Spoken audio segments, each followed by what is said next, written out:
आज हमें alkene start करना है। अक्षत स्टार्ट कीजिए एल्कीन। तो एल्कीन का मैंने जनरल फार्मूला आपको लास्ट क्लास में बताया था। क्या बताया था एल्कीन का general formula? CnH2n CnH2n। -2। Sir alkene का तो CnH2n होता ना अकेला। सॉरी बेटा, एल्काइन बोलना था मैंने, एल्कीन बोल दिया। एल्कीन हम लोग एल्कीन तो एल्कीन ही करना, हम लोग एल्कीन कर चुके थे क्या? एक मिनट, हाँ एल्केन कर चुके थे। एंड एग्जैक्टली एल्केन कर लिया था। एंड अब हमें एल्कीन करना है बेटा, एल्काइन बोल गया मैं, बिल्कुल सही। तो आंसर होता है CnH2n। तो डिफरेंट आइसोमर्स ऑफ एल्कीन। आज हमको एल्कीन के आइसोमर देखने हैं। तो पहला वाला इथीन में नो आइसोमर, तीसरे वाले में भी कोई आइसोमर नहीं होगा, चौथे वाले में देखो आइसोमर। क्योंकि अब जैसा आपने पूछा था अक्षत की, अगर डबल बॉन्ड की पोजीशन फर्स्ट पे है तो इसका नाम क्या होगा? ब्यूट वन इन, क्योंकि फर्स्ट पे डबल बॉन्ड है, ब्यूट वन इन। तो B yes you sir. T one ene. Okay. अगर दो नंबर पे चला गया अपना डबल बॉन्ड तो क्या बोलेंगे? But but two ene. Two ene. Okay. अब यहाँ यस देखो ये सर। क्या हो चुका है, यहाँ पे CH2C के साथ एक CH3, मतलब चेनिंग हो गई है। तो चेनिंग यस के लिए सर। कैसे लिखोगे बेटा? देखो एग्जैक्टली ये है क्या, C double bond C, C और C। तो इसको दोगे नंबर 1, इसको दोगे नंबर 2, इसको दोगे नंबर 3। तो 2 नंबर पे क्या जुड़ा है? मिथाइल। तो यस 2 सर। मिथाइल 1 2 3, मतलब प्रोप। और कौन सी पोजीशन पे कार्बन है? 1 कार्बन पे डबल बॉन्ड है, prop one yes in. Sir. But इस यस सिलेबस सर। में नहीं है इतनी तगड़ी IUPAC नेमिंग, केवल आपके पढ़ने के लिए मैंने बता दी। नोट कर लो, समझ में आ गया? Yes sir. हम्म। चलिए अब पढ़ते हैं। हाँ कोई डाउट है? अनामिका बोलो बेटा, हर्षिता। No sir. चलो अब इसके बाद हम करते हैं क्वेश्चन। हम क्वेश्चन करते हैं नेक्स्ट साइक्लिक स्ट्रक्चर वाला। चलो, साइक्लिक स्ट्रक्चर मतलब साइक्लिक कंपाउंड के बारे में अब हम पढ़ने शुरू करने जा रहे हैं। चलो बोलो भाई Akshat, cyclic compound, cyclic structure. Cyclic structure. When a series of atoms connected to form a loop or ring, it is called cyclic structure. When carbon atoms are connected in ring form, such hydrocarbons are called cyclic hydrocarbons. A cycloalkane is a cyclohydrocarbon in which all of the carbon-carbon bonds are single bonds. If a simple straight alkane is converted to a cycloalkane, two hydrogen atoms from each end of the chain must be lost. Hence, the general formula for a cycloalkane composed of N carbons is CnH2n. बच्चों cyclo alkane formula, cyclo alkane के कोई भी compound का formula लिख लो, CnH2n। मतलब जो alkene का formula होता था वही साइक्लो एल्केन का फार्मूला है। इन चारों पार्ट में देखिए, जो साइक्लिक कंपाउंड के जो हाइड्रोकार्बन होते हैं उनको साइक्लो हाइड्रो। बेटा तुम्हारी आवाज़ अक्षत अच्छी नहीं आ रही है, मतलब अच्छे जो जैसे बोलते हाँ रहो सर, क्लियर नहीं आ रही है। वो माइक, वो वाला माइक खराब हो गया सर। ओके।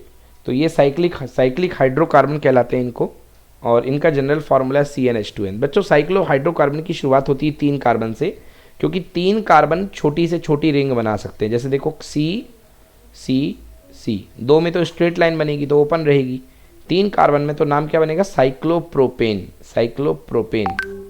4 कार्बन का साइक्लोब्यूटेन, 5 कार्बन का साइक्लोपेंटेन, 6 कार्बन का साइक्लोहेक्सेन।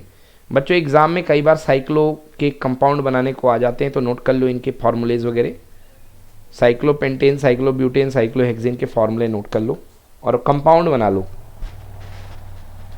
तो इसमें कितने कार्बन है? 4 कार्बन है, तो इसका नाम क्या होगा? C4 और 8 इसका डबल C4H8। इसका नाम क्या होगा? C5H10। और इसका नाम साइक्लोहेक्सेन C6H12, C6H12। ये इनके फॉर्मूले हैं।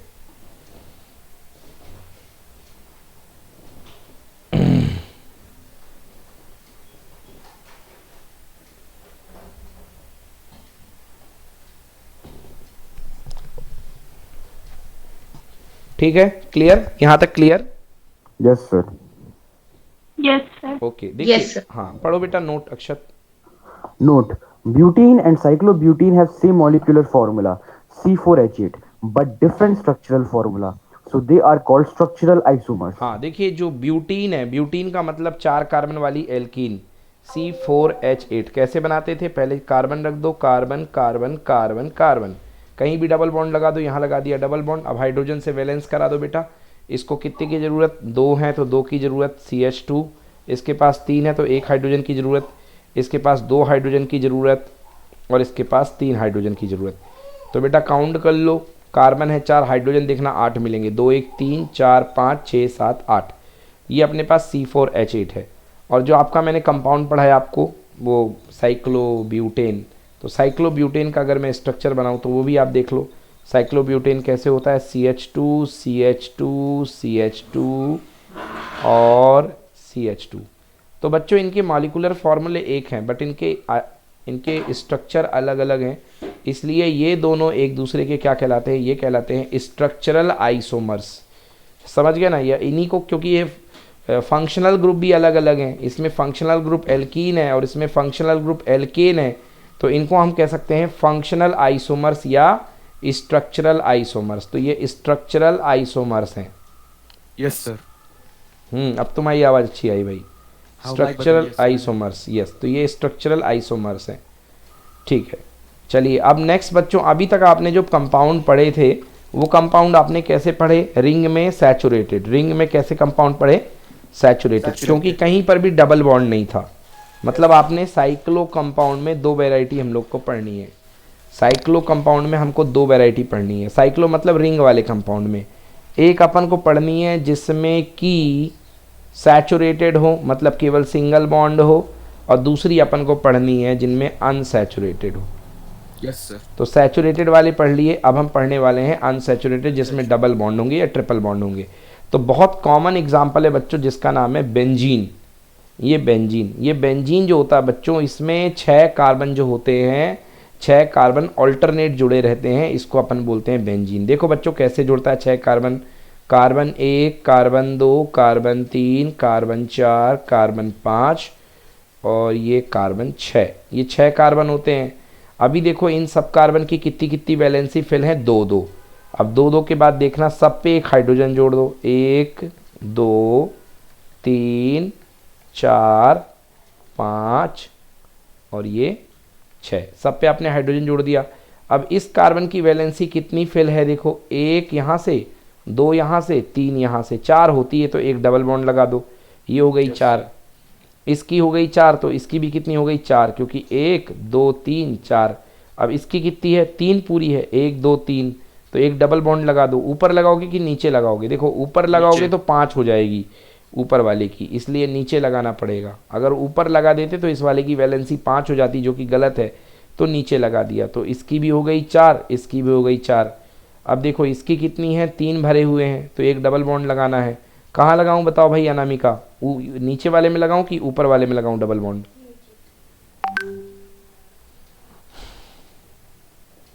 अनामिका कहाँ लगाऊं डबल बॉन्ड, ऊपर वाले कार्बन में या नीचे वाले में?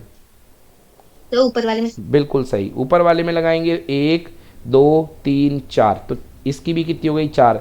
तो ये बन गया बेटा, इसको बोलते हैं, हम इसको बोलते हैं साइक्लिक तो है, साथ में ही अनसैचुरेटेड है, तो अनसैचुरेटेड साइक्लिक कंपाउंड। अनसैचुरेटेड भी है, साइक्लिक कंपाउंड है। हाँ बेटा बोलो। सर एक क्वेश्चन है, ये बेंजीन का एक स्ट्रक्चर और दिया रहता है, यही वाला जो नीचे बना है गोल वाला। हाँ। सर ये गोल वाला तो कोई बॉन्ड होता ही नहीं है ऐसा सर? नहीं नहीं नहीं, एक्चुअली बताता हूँ क्या होता है बेटा। जैसे कि तुमने क्या करा, तुमने डबल बॉन्ड की पोजीशन मान लो तुमने ये और ये लगाई, बोलो हाँ। हाँ सर। अब कोई दूसरा बंदा उसने डबल बॉन्ड की पोजीशन लगाई, मतलब इस पोजीशन को बोलता हूँ मैं 1, इसको बोलता हूँ 3 और इसको बोलता हूँ 5, मतलब मैंने जो पोजीशन लगाई वो लगाई 1 3 5, बोलो हाँ। हाँ सर। अब दूसरे वाले ने जो पोजीशन लगाई उसने लगाई 2 4 6, इस पोजीशन को मैंने क्या बोला 2 4 6, बोलो यस और नो।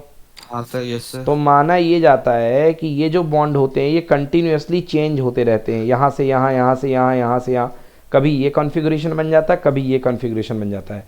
तो इन दोनों को दिखाने के लिए बीच में रिंग बना दी जाती है। क्या बना दी जाती है बीच में?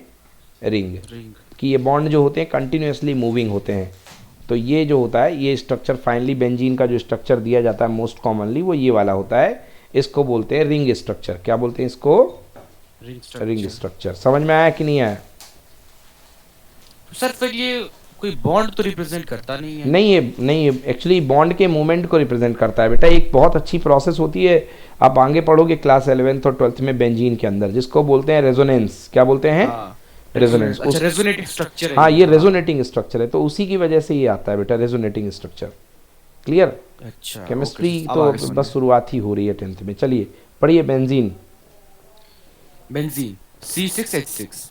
Benzene is an organic compound with the molecular formula C6H6.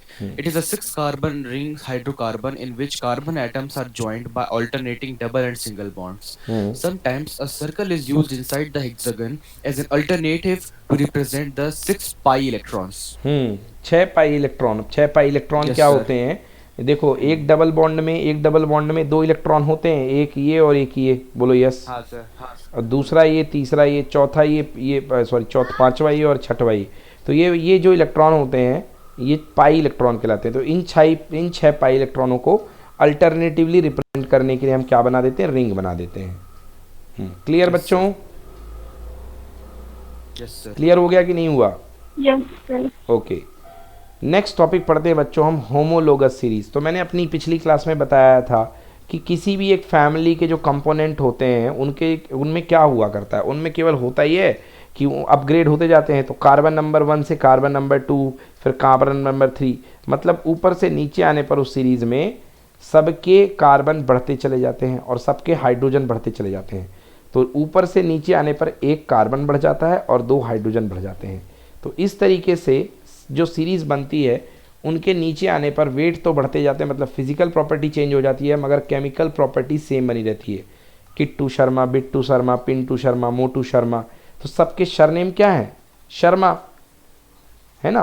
तो इस सीरीज़ को अपन बोलते हैं, ये जो सीरीज़ बनती है ग्रुप ऑफ मेंबर्स की, इसको हम बोलते हैं होमोलोगस सीरीज़। क्या बोलते हैं?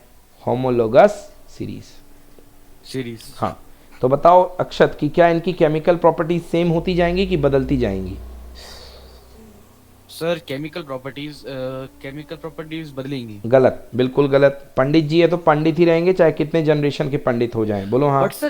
बट सर उनका केमिकल जो फॉर्मूला है वो तक तो बदल रहा है। केमिकल फॉर्मूला बदल रहा है बट फंक्शनल ग्रुप तो नहीं बदल रहा है, कार्बन के चेन बदल रहे हैं ना। जैसे सर मीथेन और इथेन की प्रॉपर्टीज अलग होती हैं कि नहीं होती हैं? उनमें भी तो CH2 का डिफरेंस होता है। भले डिफरेंस होता है, फिजिकल प्रॉपर्टीज अलग होती हैं, केमिकल प्रॉपर्टीज सेम होती हैं बेटा। अच्छा, मीथेन और इथेन की केमिकल प्रॉपर्टीज सेम होती हैं? ऑब्वियसली बिल्कुल सेम है, क्योंकि दोनों में केमिकल, सर, दोनों पर मीथेन। दोनों का जो फंक्शनल ग्रुप है क्या है? एन है कि नहीं है? Okay sir. अच्छा ये बताओ, अगर इथाइल अल्कोहल को पी के नशा लगता है तो क्या मिथाइल अल्कोहल को पी करके चेतना जाग जाएगी कि नशा ही लगेगा? पता नहीं सर। अरे नशा ही लगेगा बेटा, क्योंकि रिस्पॉन्सिबल कौन है? अल्कोहलिक ग्रुप जिम्मेदार है ना। बोलो हाँ या ना? Yes, हाँ sir. सर। बट सर फिर ऐसा फिर मीथेन की जगह इथेन गैस क्यों नहीं यूज करते? क्योंकि केमिकल प्रॉपर्टीज बदलती नहीं है, मगर फिजिकल प्रॉपर्टीज के बदलने से ज़्यादा अच्छा यूज नहीं होता है मीथेन की जगह इथेन। अच्छा, समझ गया ना? Okay sir. हाँ भाई, दोनों बर्निंग में सपोर्ट करते हैं, दोनों ही बर्निंग में सपोर्ट करते हैं। मीथेन भी करता है, इथेन भी करता है। क्लियर हुआ? Okay sir. मगर इथेन में केमिकल कार्बन ज़्यादा है, C2H6 है। तो जब आप इसको बर्न करोगे तो जो मीथेन आपको एक कार्बन डाइऑक्साइड का मॉलिक्यूल रिलीज कर रहा था, ये कितने करेगा? 2 CO2 रिलीज करेगा। यस और नो? Okay sir. तो ज़्यादा अच्छा फ्यूल कौन हुआ? CH4 हुआ ना, क्योंकि ये तो ज़्यादा रिलीज कर रहा है। समझ में आया? Yes sir. जलाओगे वो तो सारे CO2 देंगे, सब बर्न होंगे। तो केमिकल प्रॉपर्टी सेम होती क्योंकि फंक्शनल ग्रुप सेम है। समझ में आया? Yes sir. चलो पढ़ो homologous series. Homologous series. A series of organic compounds having similar properties in which the successive members differ by a CH2 group is called a homologous series. देख लो, similar properties बहुत important है, इस line को बोलना। Similar properties पढ़िए, homologous series of alkene. Homologous series of alkane. CH4, CH3, CH3, CH3, CH2, CH3, CH3, CH2, CH2, CH3. Homologous series of alkenes. CH2 double bond CH2, CH3 CH double bond CH2, CH3 CH2 CH double bond CH2, CH3 CH2 CH2, CH double bond CH2. मतलब मीथीन, ethene, propene और butene. Butene. एक minute बेटा, गलत लिखा है ये मीथीन नहीं है, ये इथीन है, ये प्रोपीन है, ये ब्यूटीन है और ये पेंटीन है, क्योंकि शुरुआत होती ही इथीन से है। समझ में आया ना? बिल्कुल सर। हाँ, ये मीथेन है। चलो, तो ये हालांकि फैमिली सही है, सब में देख लो 2 लगातार कंपाउंड में CH2 का ही फर्क आया कि नहीं आया? हाँ सर। हाँ, लास्ट लिखिए एल्काइन। तो ये एल्काइन में सही लिखा, मिथाइन होता है कि नहीं होता? नहीं सर। नहीं होता। तो कहाँ से शुरुआत होगा, इथाइन से, तो ये होगा इथाइन। ये क्या होगा, प्रोपाइन, प्रोपाइन, प्रोपाइन। ये क्या होगा, 1 2 ब्यूटाइन। 3 4 ब्यूटाइन, और ये तो ये पेंटाइन। होगा पेंटाइन, है ना, गलत लिखा हुआ था, पेंटाइन। क्लियर, अब समझ में आ गया। Yes sir. चलिए तो बच्चों समझ में आ गया होमोलोगस सीरीज की नहीं आया, सबके Yes, sir. सबके फंक्शनल ग्रुप सेम होंगे और 2 लगातार मेंबर में कितने का फर्क होगा बच्चों, कितने का फर्क होगा, CH2 का, है ना। Yes, sir. चलिए अब पढ़ते हैं कैरेक्टरिस्टिक्स ऑफ होमोलोगस सीरीज, पढ़ो बेटा।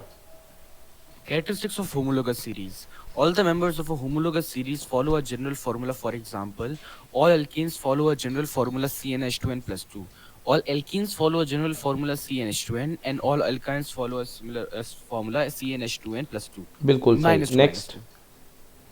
Two successive members of a series differ by a CH2 group. All the members of a homologous series show similar chemical properties.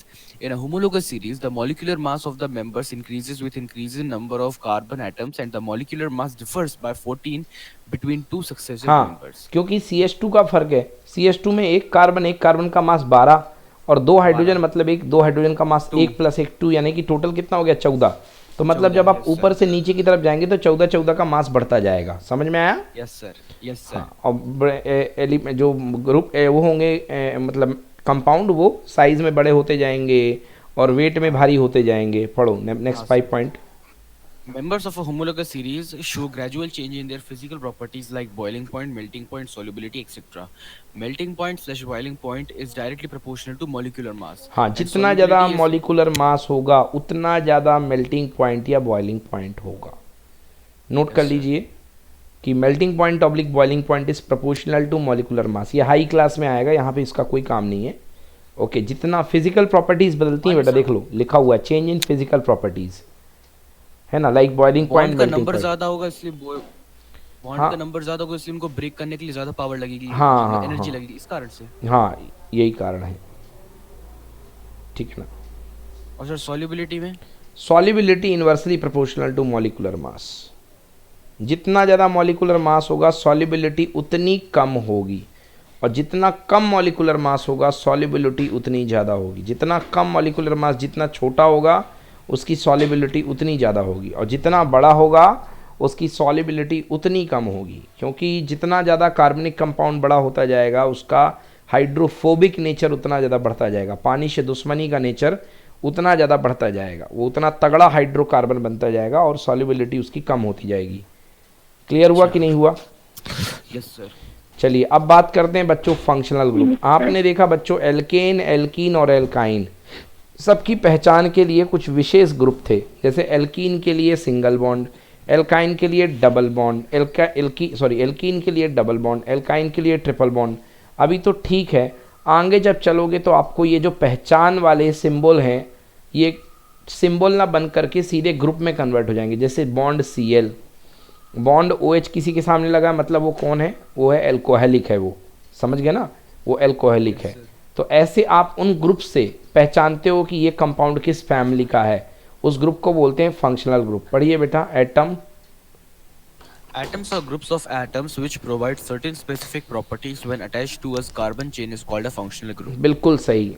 कुछ एटम या एटम के ग्रुप का ऐसा कलेक्शन जो कि किसी भी कार्बन कंपाउंड चेन में जुड़ने के बाद उसको एक विशेष प्रॉपर्टी देता है, that is called functional group. तो वो ग्रुप जो कहलाता है वो फंक्शनल ग्रुप। जैसे देखो बच्चों, ये अपने पास बिंदास मान लो ये मीथेन है CH4, बहुत साधु टाइप का आइटम है, बहुत अच्छा एलिमेंट है, साधु है, किसी से कोई लड़ाई नहीं रखता है, कोई इसकी बुरी हरकतें नहीं है।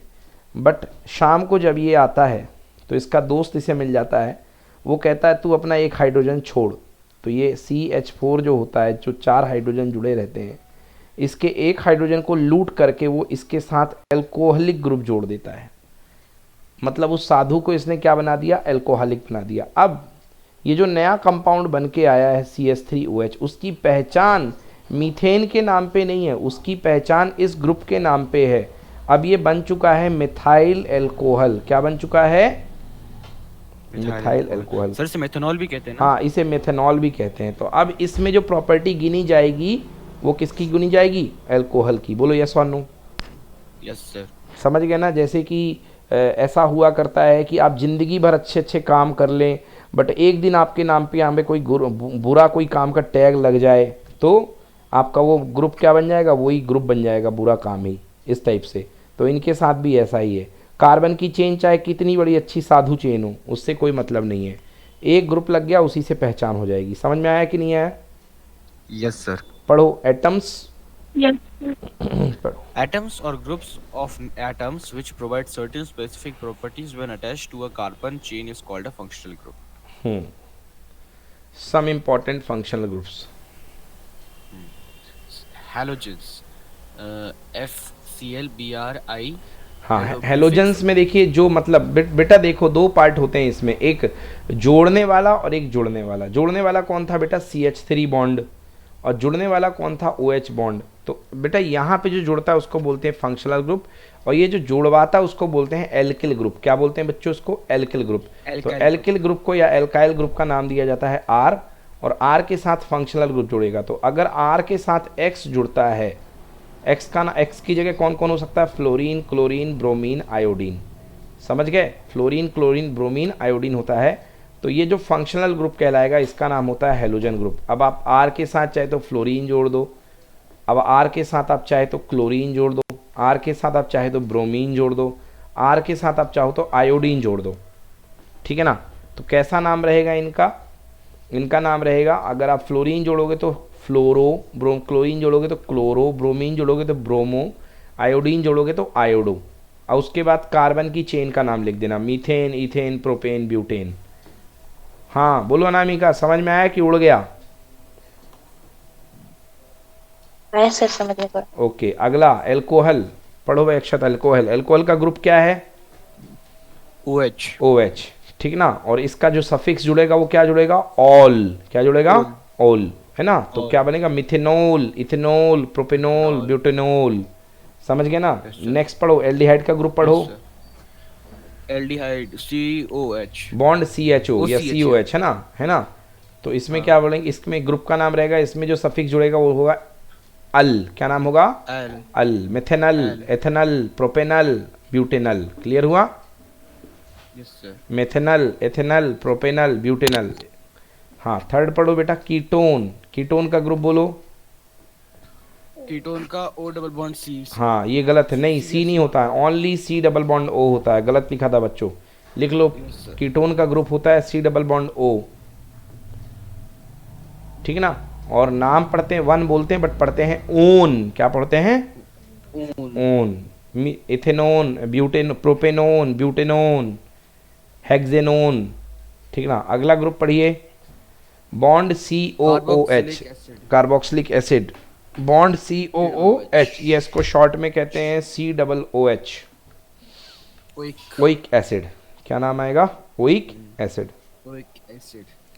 चलिए देखिए, हाँ पढ़ो बेटा, हेलोजन ग्रुप पढ़िए। Halogen group. When any halogen group is attached with alkanes, they form haloalkanes. बिल्कुल सही। एल्केन, एल्केन के साथ जुड़ करके कोई भी हेलोजन ग्रुप जो होता है वो बना देता है halo alkane.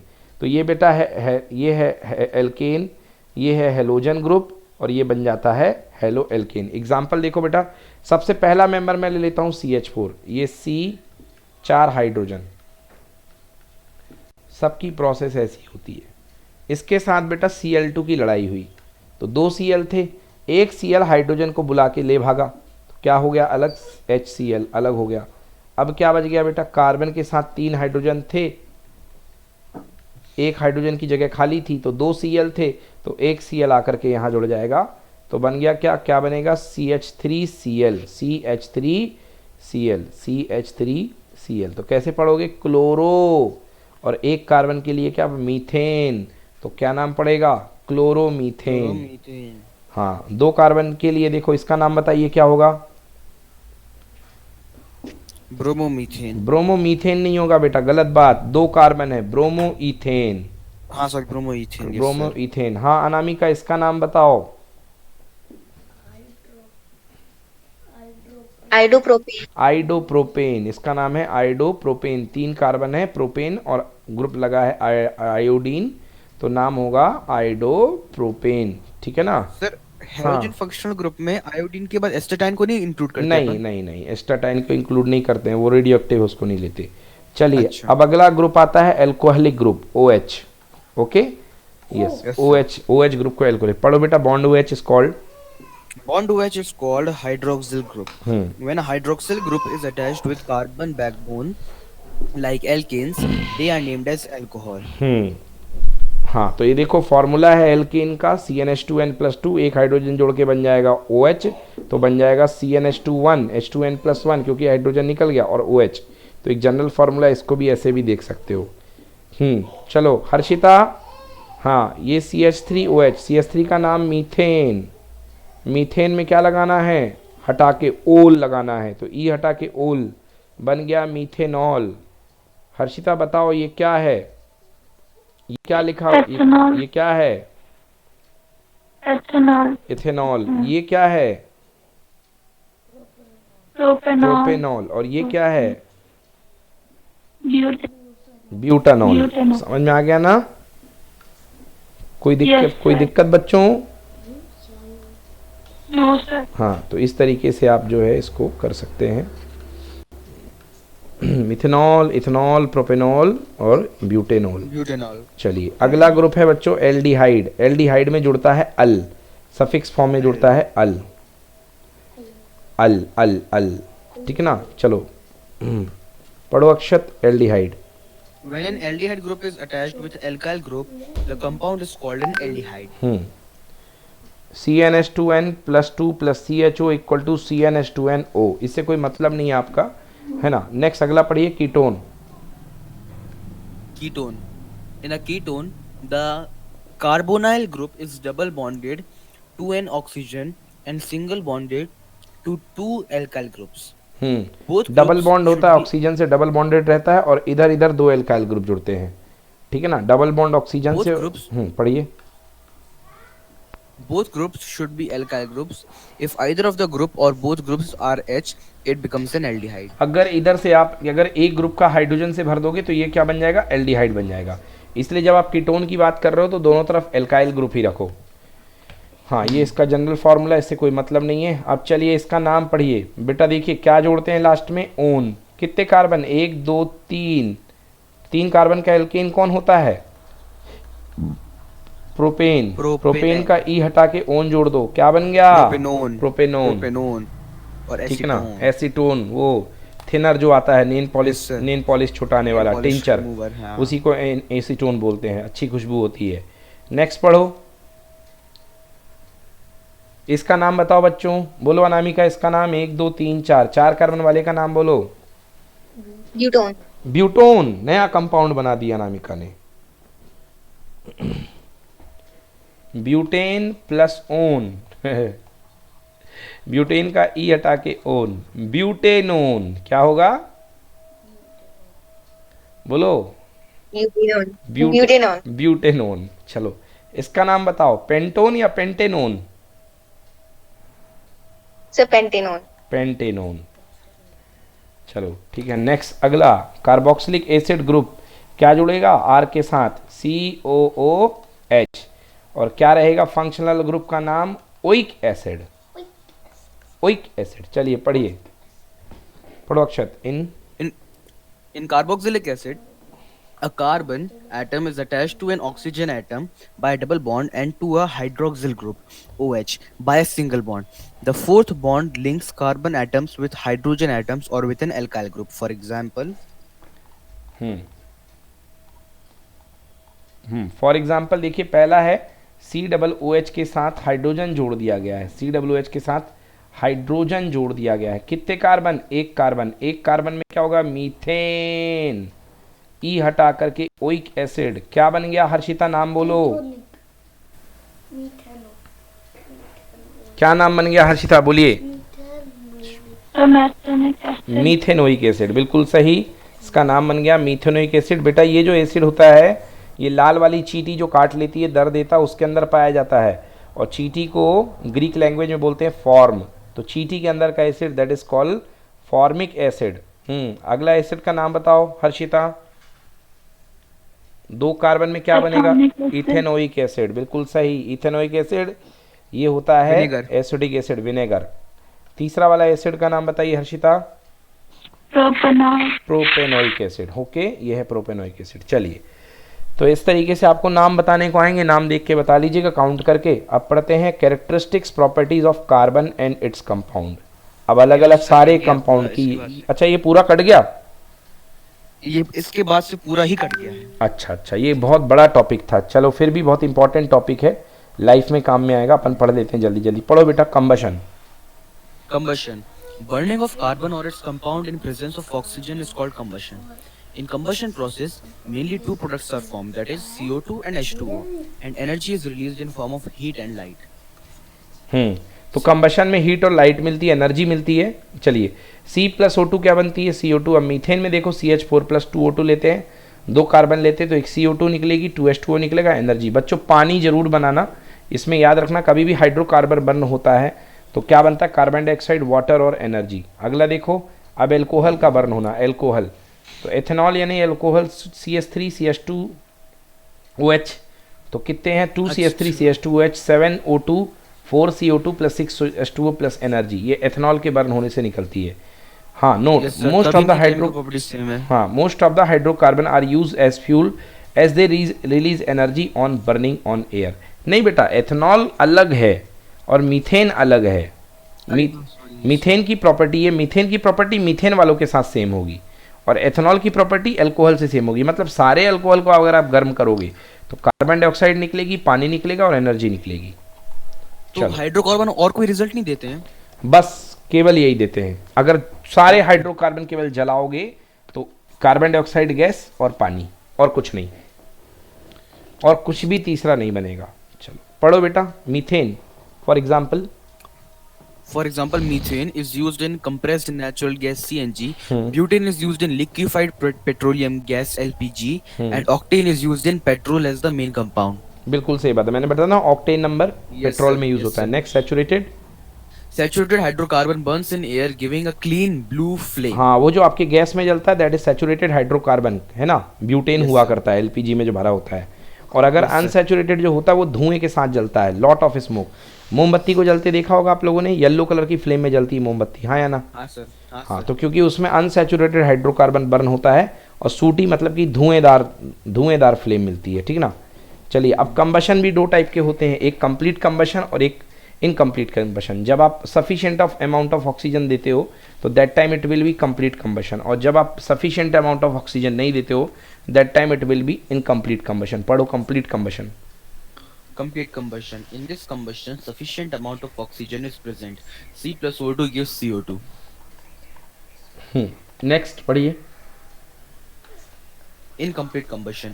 Limited amount of oxygen is there. C+O2 gives CO plus CO2. हाँ, तो इसमें कार्बन मोनोऑक्साइड भी बनती है, याद रखिएगा। इनकम्प्लीट कंबशन में विषैली गैस कार्बन मोनोऑक्साइड भी बना करती है। पढ़िए। If combustion. If combustion of saturated hydrocarbon is complete, they release clean blue flame.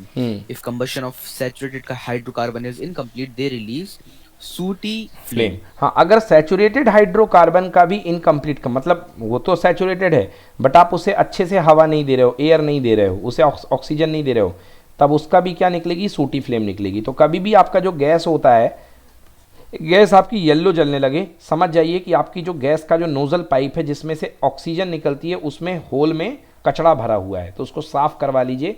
अगर कभी भी आपकी गैस येलो जले तो जो बर्नर के ऊपर बर्नर होता है जिसमें पोर्स होते हैं हवा के, याद है?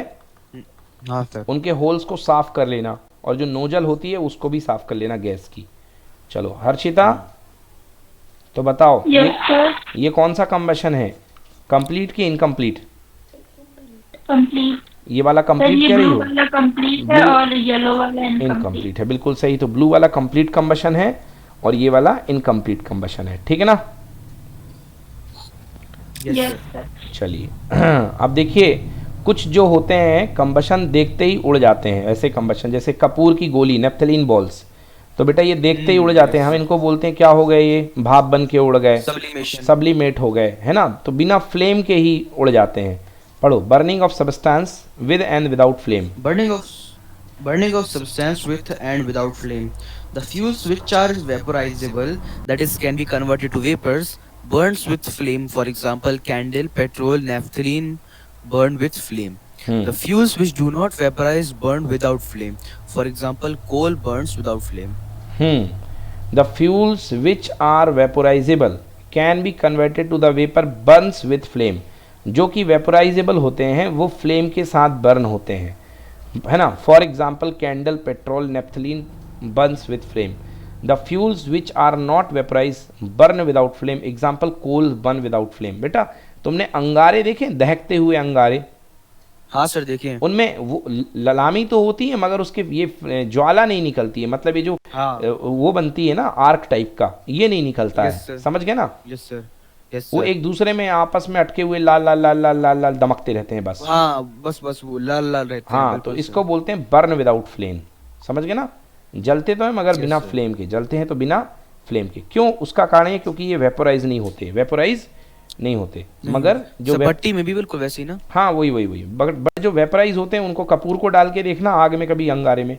अंगारे में डालोगे सर. उसकी लाइट बन जाएगी. समझ गए ना. बिल्कुल. तो यस, यस सर. क्लियर हो गया ना. यस चलिए पढ़िए last. Yellow colour of candle flame. Yellow color of candle flame. When wax is heated, it melts and gets converted into vapors.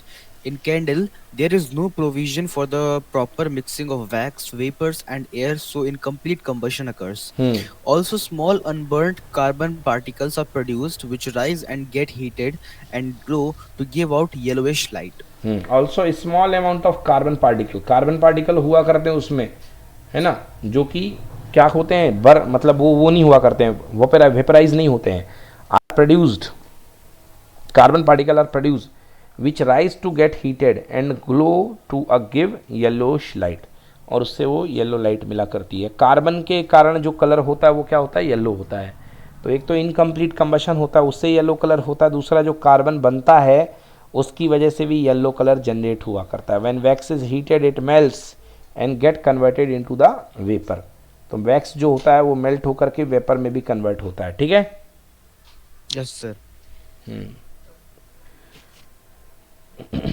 और दूसरा क्या होता है, इनकम्प्लीट कंबशन. क्योंकि आप जो होते हैं वहाँ की एयर की कोई प्रॉपर सप्लाई तो होती नहीं कि आप नीचे से एयर का एक नोजल लगाए हुए हो. इसलिए इनकम्प्लीट कंबशन होने की वजह से जो वैक्स होता है वो इनकम्प्लीट कंबशन प्रोड्यूस करता है येलो कलर की लाइट में. चलिए तो आज के लिए इतना ही.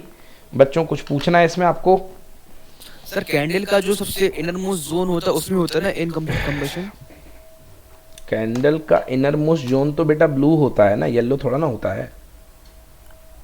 नहीं सर, ब्लैकिश टाइप का होता है, मतलब उसी में तो होता है इनकम्प्लीट कंबशन. और कहाँ होगा? आप डायग्राम कल मेरे को भेजना, फिर अपन इसको डिस्कस करेंगे कि कार्बन जो मतलब लाइट, देखो ऑल ओवर अगर आप बात करोगे कैंडल की तो ऑल ओवर कंबशन जो है इनकम्प्लीट कंबशन है. उसके कई कारण हैं.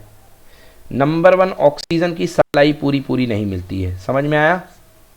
Yes sir. मतलब अब सर उसके कैंडल का जो आउटर मोस्ट जोन होता है जो एकदम थोड़ा ट्रांसपेरेंट सा होता है उसमें तो कंप्लीट कंबशन होता है.